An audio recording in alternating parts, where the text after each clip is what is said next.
Jaishankar, you've just come back from Bali.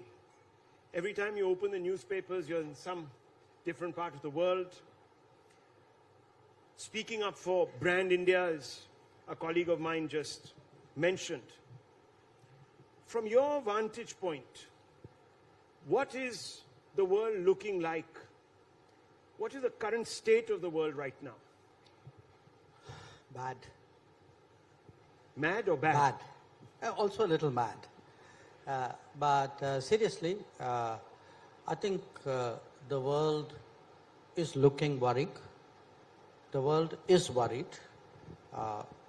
People who thought that after 2.5 years of COVID would come out of it into a better situation have actually seen a very grim year this year.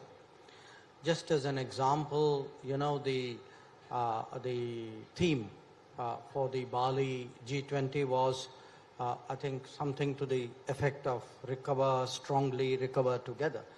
So that kind of tells you what their hopes were about a year ago. I think the fact that we even came through Bali with the G20 relatively intact was itself an achievement. So today we have, I think, multiple stresses. There's still the consequences of the COVID. There are the results of this conflict in Ukraine, which when it happens in such a important area, in such a globalized environment, its consequences are felt across the world. We're also seeing, you know, the regularity of climate emergencies, climate events affecting the routine nature of how the global economy functions. So here's the difference.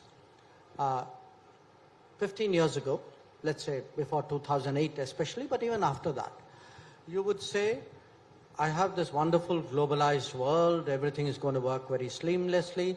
Okay, I will build in some occasions when some things will go wrong. I think today we have to assume that there will be multiple prolonged crises. We have to build that into the system and then navigate it the best we can. So it's a completely different expectation level. And I would say in many ways it's changing the nature of international relations. It's interesting.